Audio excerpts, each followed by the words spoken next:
ஓம் சர்க்குரு அரங்கமா தேசிகாய நம. ஓம் ஆறுமுக அரங்கமகா தேசிகாய நம. மெய்யன்பர்களே, குருநாதருடைய திருவடிகளை உள்ளத்துள் வைத்து வணங்கும் போது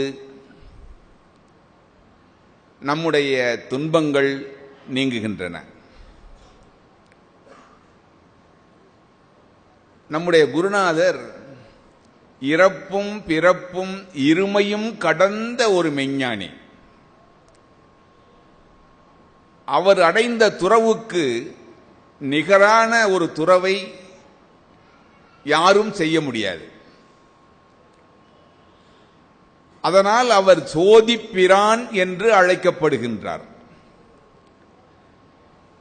உள்ளத்திலும் உயிரிலும் ஒளியை பெற்றவர்தான் நம்முடைய குருநாதர்.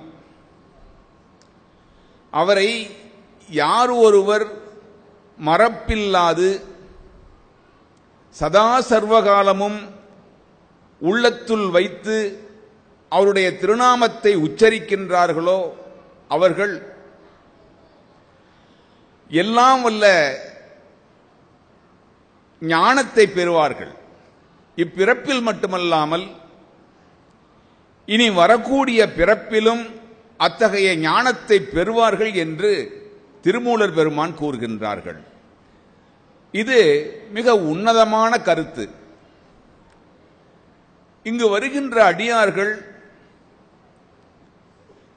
அவருடைய திருவடியை பணிந்த போதே அவர் எதை அடைய வேண்டும் என்று வந்திருக்கின்றார்களோ அதை கொடுக்கும் ஆற்றலை உடையவர் நம்முடைய குருநாதர். வேண்டத்தக்க அறிவோய் நீ, வேண்ட முழுதும் தருவோய் நீ என்பார் மாணிக்க வாசகப் பெருமான். அத்தகைய உன்னத நிலையில் அருளாற்றலோடு விளங்குகின்ற பெருமான் நம்முடைய குருநாதர் பெருமான்.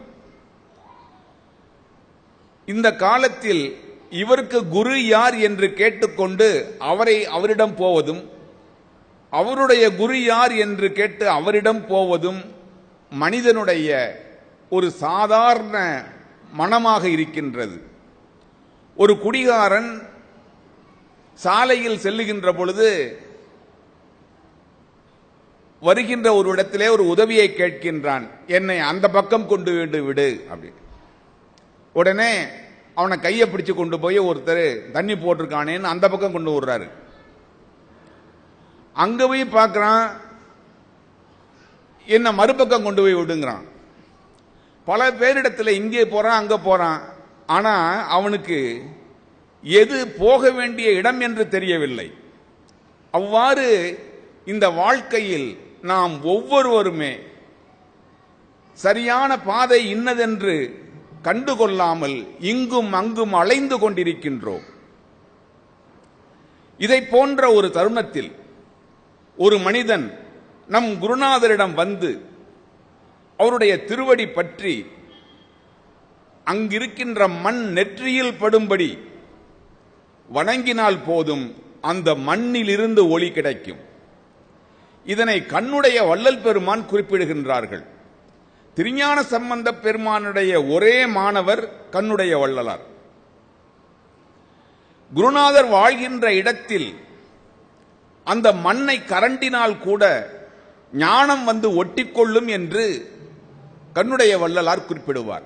அத்தகைய அருளாற்றல் நிறைந்த பூமி இந்த பூமி என்று கைலாசமையா அவர்கள் குறிப்பிட்டார்கள்.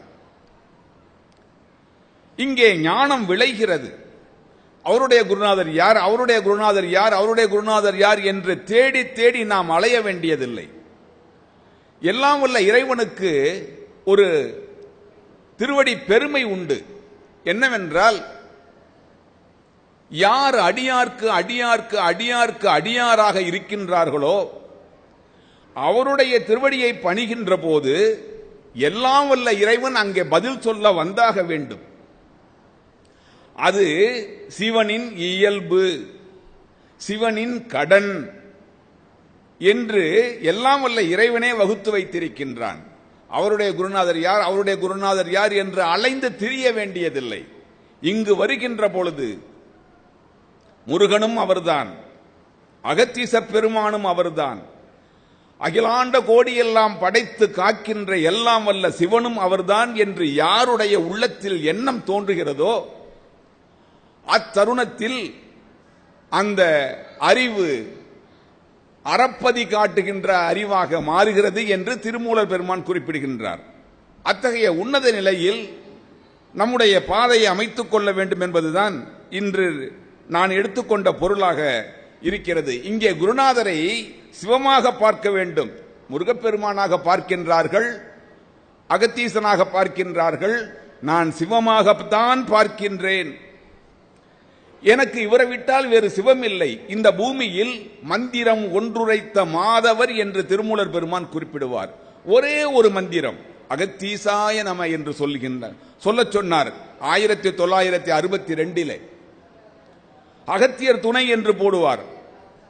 அந்த ஒரு மந்திரம்தான் இன்றைக்கு ஞான மார்க்கத்தை காட்டுகின்ற அற்புதமான ஒரு மந்திரமாக நமக்கு நிச்சயமாக இருக்கிறது.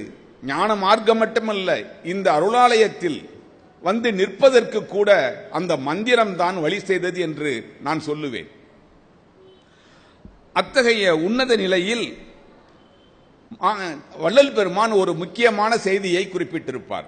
அது என்னவென்றால், சாருலக வாதனையை தவிர்த்தவர் உள்ளகத்தே சத்தியமாய் அமர்ந்தருளும் உத்தம சர்க்குருவை.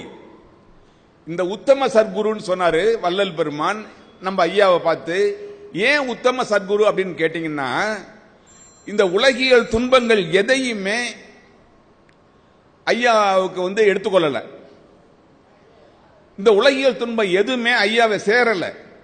அவருக்கு மான அபிமானங்கள் எல்லாம் கிடையாது, காம குரோத மோக மத மாச்சரியங்கள் கிடையாது, ஆணவ மாயை கண்மம் கிடையாது, எந்த துன்பமும் கிடையாது. எல்லாம் கடந்த ஞானியாக நம்முடைய குருநாதர் பெருமான் விளங்குகின்றார்கள். உலக வாதனை என்கின்ற துன்பம் இல்லை, மரணம் இல்லை, பிணி இல்லை, மூப்பில்லை, விருப்பில்லை, வெறுப்பில்லை. அத்தகைய உன்னத நிலையில் வாழ்ந்து கொண்டிருக்கின்ற நம்முடைய குருநாதருடைய பெருமையை பேசுகின்ற போதே ஒரு மனிதனுடைய நோய் நீங்கி போகிறது. அத்தகைய நோயிலிருந்து விடுபட்டவன் நான். பல முறைகள் விடுபட்டிருக்கிறேன். சரியாக 4 மணி நேரத்தில் அவருடைய ஆற்றல் நோயை நீக்கி இருக்கிறது. அந்த நோய் நீங்க பெற்றவன் நான். யாரையோ குறிப்பிடவில்லை, அந்த இடத்தில் நானே இருந்திருக்கின்றேன் என்று உங்களிடத்தில் நான் சொல்லுகின்றேன். அத்தகைய குருநாதரை, உத்தம சர்க்குருவை, எல்லாம் வல்ல சிவனே அவருடைய உள்ளத்தில் அமர்ந்திருக்கின்ற பெரும் பொருளை, பெருங்கருணை பெருமானை ஓர் உறவென்று கருதி உள்ளத்துள் வைத்து போற்றி மகிழ்ந்திடுமின் ஐயா குறிப்பிடுறார்.